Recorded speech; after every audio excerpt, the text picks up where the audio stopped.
सर्वेभ्यो नमः। मैं अवनीश एक छोटा सा विचार लेकर आपके सामने आया हूँ। देखिए, बड़े बड़े कार्यक्रम करते हैं, बड़े बड़े सम्मेलन करते हैं, बड़े बड़े पूजा पाठ करते हैं, इसलिए करते हैं कि शांति की स्थापना हो।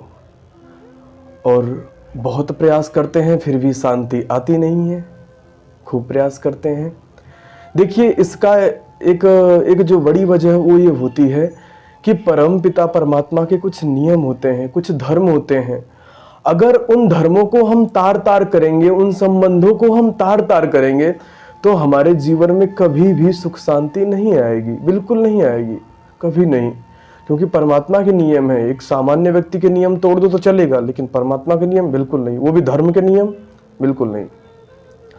कहीं भी आजकल संबंध तार तार हो रहे हैं। संबंध भी एक धर्म है, अगर उसको भली भांति निभाएंगे हम तो बिल्कुल गाड़ी अच्छे से चलेगी।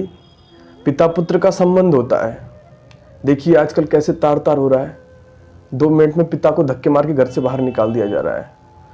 सबकी तो नहीं, लेकिन स्थितियां ऐसी पैदा होती चली जा रही हैं। एक वो जमाना था जब राम को वनवास हो गया तो उनकी माँ को पता चला कि मेरे बेटे को वनवास हो गया। वो जाती हैं दशरथ के पास, जाती हैं और दशरथ से कहती हैं गुस्सा में थोड़ा कि आप प्रभु, आपने ये क्या किया, बिल्कुल गलत किया आपने, मेरा बेटा कहीं नहीं जाएगा, मेरे पास रहेगा। ऐसे बोल के डांट के पिताजी को चली आती हैं।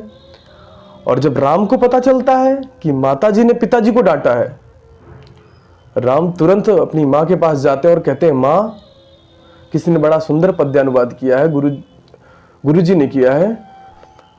बात हो तुमको यदि स्वीकार, बता दूं तो मैं सारा सार। बात हो तुमको यदि स्वीकार, बता दूं तो मैं सारा सार।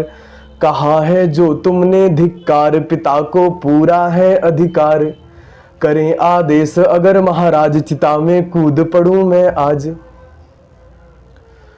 कहा है जो तुमने धिक्कार, पिता को पूरा है अधिकार। करें आदेश अगर महाराज, चिता में कूद पड़ूं मैं आज। कहती है माँ, क्या बोल के आ गई तो ये उल्टा सीधा, बिल्कुल नहीं, वो मेरे पिता हैं, अगर वो कहेंगे तो मैं चिता में भी कूद जाऊंगा। ये तो जंगल जाने की बात है, ये तो बड़ी छोटी बात है माँ, तो इसके पीछे पिताजी को ये सब बोल के आई है, बिल्कुल गलत बात है, बिल्कुल नहीं।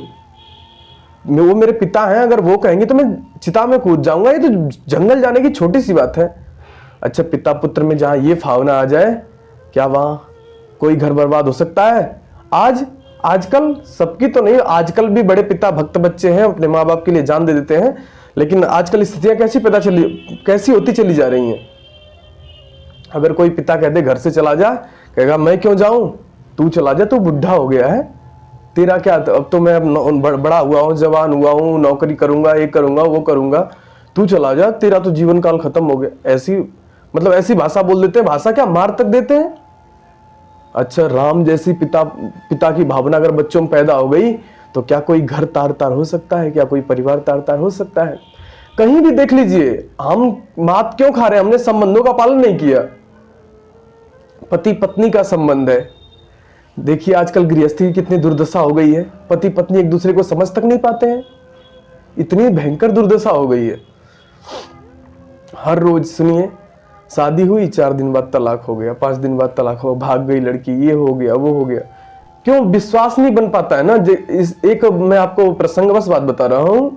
जिस समय राम अपनी माँ के पास आए और बड़ी शालीनता से राम ने अपनी माँ से कहा कि माँ, अब तो बड़ी नम्र व्यवहार से, बड़ी नम्रता से कहा, माँ मुझे वनवास हो गया है और मैं ऋषियों के पास जाऊंगा, वहां पे कंद मूल फल खाऊंगा, उनके साथ बड़ा खुश रहूंगा। सीता पास खड़ी थी, किसी ने बड़ा सुंदर लिखा है, सुन करके सब गात तभी, प्रभु न कहेंगे झूठ कभी। सुन करके सब गात तभी, प्रभु न कहेंगे झूठ कभी। सीता समझ जाती है कुछ न कुछ गड़बड़ जरूर है, क्योंकि मेरे पतिदेव तो मजाक में भी झूठ नहीं बोलते हैं। अच्छा, जहां जिस पत्नी को यह विश्वास हो जाए कि मेरे पति मजाक में भी झूठ नहीं बोलते हैं, अच्छा वहां कोई गृहस्थ क्या खत्म हो सकता है? कभी किसी उनमें कभी दुष्भावना आ सकती है? बिल्कुल नहीं, कभी नहीं। जहां ये विश्वास, आजकल देखिए कहाँ हो भैया, रहेंगे कहीं और, बताएंगे कहीं और। कभी पकड़े जाते हैं, फिर सारी पोल पट्टी खुल जाती है, सब कुछ खत्म हो जाता है, वही सब खत्म। वो भी समझ जाती है जब ये 420 कर रहा है तो हम क्यों नहीं करेंगे, हम भी करेंगे। वही गृहस्थ तार तार होने लग जाता, तो हम संबंधों को निभा कहाँ रहे हैं। भाई बहन का एक बहुत मोटा उदाहरण देता हूं आपको। भाई बहन का संबंध होता है, कितना पवित्र होता है ना, बहुत पवित्र संबंध होता है भाई बहन का। इतना पवित्र संबंध होता है कि बहनें भाई के लिए जान दे देती हैं। एक बार एक घटना अखबार में आई थी कि एक भाई बीमार हो गया, किडनी खराब हो गई थी। पत्नी खड़ी, मां खड़ी, बाप खड़ा, भाई सब खड़े थे, कोई किडनी देने के लिए तैयार नहीं था। बहन आई मायके से, आके दौड़ के उसने तुरंत कहा कि मैं दूंगी किडनी, और तुरंत उसने किडनी दे दिया निकलवा के।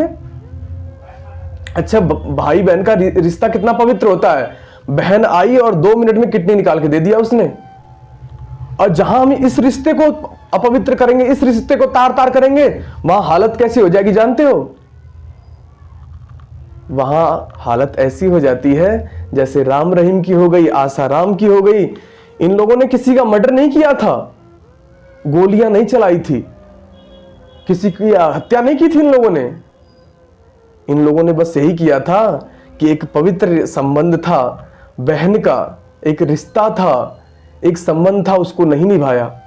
लाखों की गाड़ियों में चलते थे, खूब धन वैभव था, करोड़ों की गाड़ियों में नौकर चाकर, लाखों की गाड़ियां, एसी, खाना पीना, नौकर, क्या नहीं, कितना करोड़ों अरबों खरबों का वैभव था। अच्छा, सब 2 मिनट में छीन लिया, सब 2 मिनट में छीन लिया। किसने छीन लिया?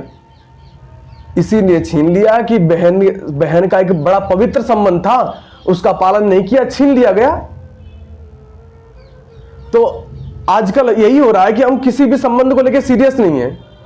जीवन में सफलताएं या शांति की एक बहुत बड़ी सीढ़ी है ये।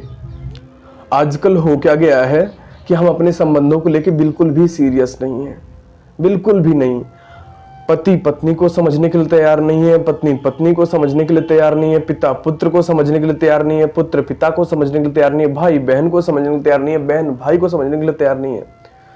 हमेशा ये ध्यान रखिए, जब तक हम समझेंगे नहीं, संबंधों का पालन नहीं करेंगे, तब तक बात नहीं बनेगी। नहीं तो फिर वही जेलों में बैठ के हा करेंगे।